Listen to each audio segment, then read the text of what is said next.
अब प्रश्न होता है कि सबसे बड़ा धर्म कौन है, सबसे बड़ा मार्ग कौन है, उसी को हम अपनाएं। कोई भी धर्म में चार उसकी विशेषता होनी चाहिए। सर्वप्रथम ऐसा धर्म जो जिसका हम पूजा करने जा रहे हैं वो सबका माता पिता हो, उसका माता पिता कोई ना हो।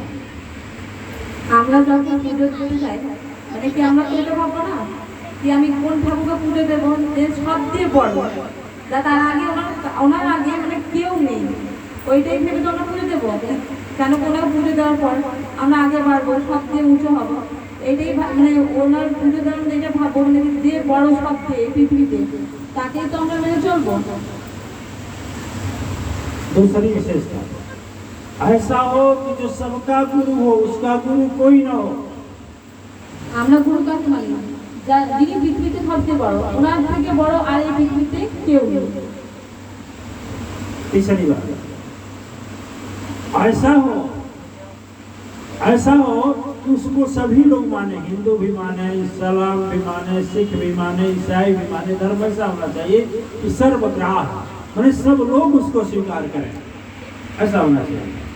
মানে দ্বিতীয়টা হচ্ছে মানে কি এমনি মানুষ হয় যে কে শুধু আমরাই না, পৃথিবীতে যত আছে হিন্দু ধর্ম, মুসলিম ধর্ম, শিখ ধর্ম, ইসাই ধর্ম, সবাই ওনাকে মেনে চলে। উনি আমাদের মানে বুদ্ধ হওয়া দরকার। और धर्म वही होना चाहिए, एक गुण उसमें होना चाहिए कि जो सर्वोच्च सत्ता है न कभी जन्म ले न कभी मरण ले, जन्म मरण से परे हो। মানে আর মানে ফোর্থটা হচ্ছে উনি এমনি হোক না, উনি মানে জন্ম নিতে পারে না মৃত্যু হতে পারে, উনি সবচেয়ে উঁচু হবে। देखें अब आप समझो, भगवान राम, हिंदू धर्म में भगवान राम को लेते हैं तो भगवान राम को जो पहला नियम है कि सब लोग स्वीकार करें, सभी स्वीकार नहीं करेंगे। इस्लाम करेगा মানে কি আমাদের হিন্দু ধর্মে যদি রামের পুজো করতে যাই তো সবাই তো রামের পুজো করবে না, শুধু আমরা হিন্দু ধর্মে তো করবো, শিখরা মানে মুসলিমরা তো করবে না। सिख करवे ना, ईसाई करवे ना, कोई नहीं करवे, इसलिए यह पहला नियम लागू नहीं होता। তার জন্য এই নিয়মটা লাগু হবে না যে মানে রামকে আমরা পুজো করতে পারবো না, সবাই তো করতে পারবে না, করলে শুধু আমরা হিন্দু ধর্মেই করতে পারবো। मोहम्मद साहब को भी हिंदू नहीं मानेगा। আর যদি আমরা চাই কি বলবো কি না তো আমরা মোহাম্মদের যে ইসলামের যে আছে ঠাকুর ওনাকে পুজো করতে যাই, তখন তো আমাদের হিন্দু ধর্মে কেউ মানবে না। इसलिए पहला नियम न हिंदू पर लागू हुआ, न इस्लाम पर लागू हुआ, न सिख पर हुआ, न ईसाई पर हुआ। এই জন্য এই নিয়মটা হিন্দু ধর্মের মানে আমাদের হিন্দুদের লাগু নেই, শিক্ষেতেও লাগু নেই, আর না ইসাইতে না বদলে কারো করে লাগু নেই। दूसरा नियम ये होना चाहिए कि उसके माता पिता कोई ना हो, वो सबका माता पिता स्वयं हो। মানে আমাদের ঠাকুর এমনি যেন ওনার কার কেউ মাতা পিতা না, মানে ওনার মাও নেই বাবা নেই, ওনার সবচেয়ে বড়। तो भगवान राम के भी माता पिता हैं, कौशल्या मैया, दशरथ जी, कृष्ण के भी माता पिता हैं, देवकी जसोदा, हनुमान जी के भी माता पिता हैं, मोहम्मद साहब के भी माता पिता हैं, और ईसाइयों के जो पथ प्रदर्शक है यीशु, उनके भी माता पिता हैं। আমাদের পৃথিবীতে যত ঠাকুর আছে যেমনি ধরুন রাম ওনারও মা বাবা আছে, হনুমান ঠাকুর আছে ওনারও মা বাবা আছে, ইসাইদের যে জিজাস ওনারও মা বাবা আছে, ইসলামের ধর্মে যে মানে অনেক ঠাকুর আছে ওনারও মা বাবা আছে। अब चौथा नियम दो, तीसरा जो जन्म मरण से परे हो, तो भगवान राम का भी जन्म हुआ मरण हुआ, कृष्ण का भी जन्म हुआ मरण हुआ, ईसा का भी जन्म हुआ मरण हुआ, इस्लाम का भी जन्म और मरण हुआ। उनके गुरु भी थे, भगवान राम के भी गुरु थे, भगवान कृष्ण के भी गुरु थे, ईसा के भी गुरु थे, मोहम्मद साहब के भी गुरु थे। तो इस तरह से यह भी लोग सर्वोपरि नहीं है। আমাদের এই যে ধর্মের কৃষ্ণ আছে রাম আছে সবার তো জন্ম হয়েছে, জন্ম তো মৃত্যুও হয়েছে, ওনাদের গুরু ওনাদেরও মানে জন্ম হয়েছে মৃত্যু, তাহলে মানে কি এনাকে সর্বোপরি বলতে পারবো না আমাদের পৃথিবীতে, কেন কি এনাটা নিরাকার, মানে কি এনারা তো মানে থাকতে পারেনি পৃথিবীতে এসে, মানে এসে আসার পর ওনার তো মৃত্যু হয়েছে চলে গেছে। लेकिन मातेश्वरी परिवार जो है, मातेश्वरी परिवार में माँ दुर्गा की पूजा नहीं होती है, माँ आदि शक्ति की पूजा होती है। আমাদের যে মাতৃশ্রী পরিবার ওইখানে দুর্গা ঠাকুর পুজো হয় না, না লক্ষ্মী ঠাকুর না কালী ঠাকুর, ইনি আছে সবচেয়ে বড় সবার মা মাতৃশ্রী ঠাকুর, ওনার পুজো হয়। মানে মাতৃশ্রী মা আদিশক্তি মা, ওনার পুজো হয়। उनका न तो कोई माता है न कोई पिता है। ওনার না কোনো মা আছে না বাবা, উনি সবচেয়ে বড় সবার মা আর সবার বাবা উনি আছেন। उनका गुरु भी कोई नहीं। ওনার গুরু মানে গুরুদেব যে কেউ নেই। और शक्ति, शक्ति को सभी लोग मानते हैं। हिंदू भी मानता है शक्ति, इस्लाम भी शक्ति मानता है।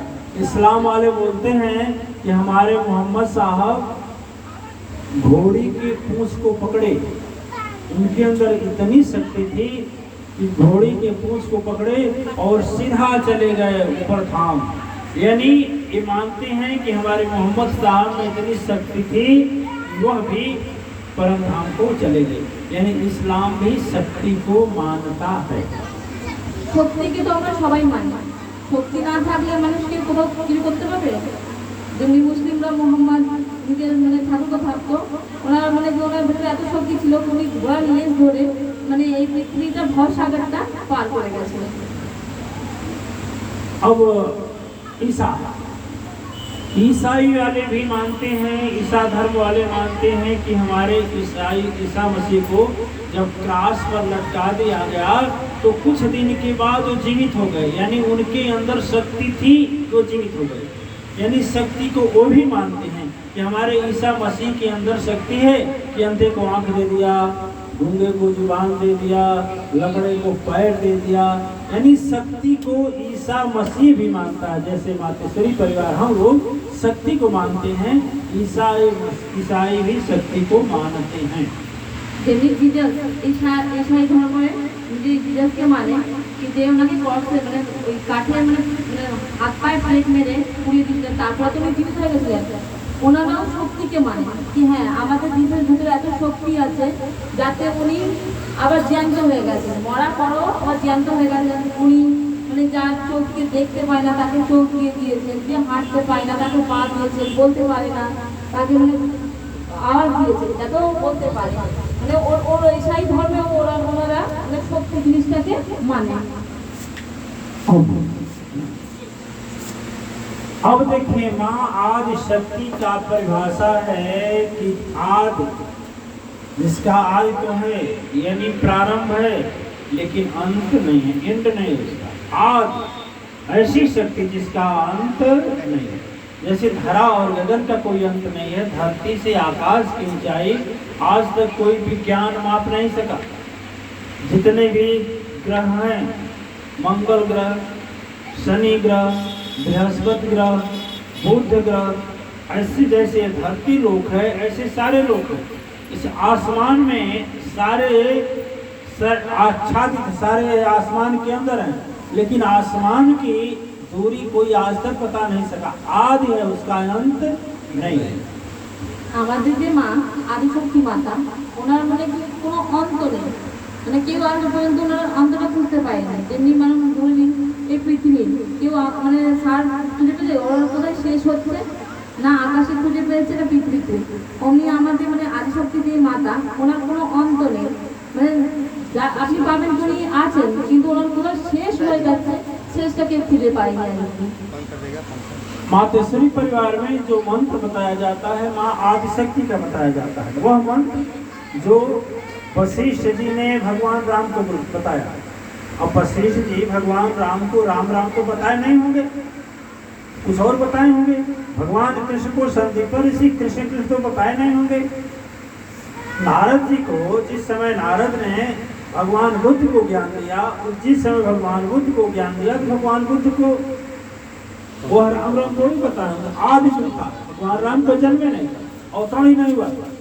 इस हालात में नारद जी जो भगवान बुद्ध को बताए, वशिष्ठ जी भगवान राम को बताए, संदीपन जी जो कृष्ण को बताए, वही मंत्र मातेश्वरी परिवार में सदगुरु के द्वारा दिया जाता है। আমাদের যে মাতৃশ্রী পরিবার ওইখান থেকে যে দীক্ষাটা হয়, ওই মন্ত্রটা আমাদের আদিশক্তির দেওয়া হয়, যেমনি রামকে ওনার গুরু দিয়েছিলেন, কৃষ্ণকে ওনার গুরু দিয়েছিলেন, অমনি আমাদের মাতেশ্বরী আমাদের গুরু মা আদিশক্তি।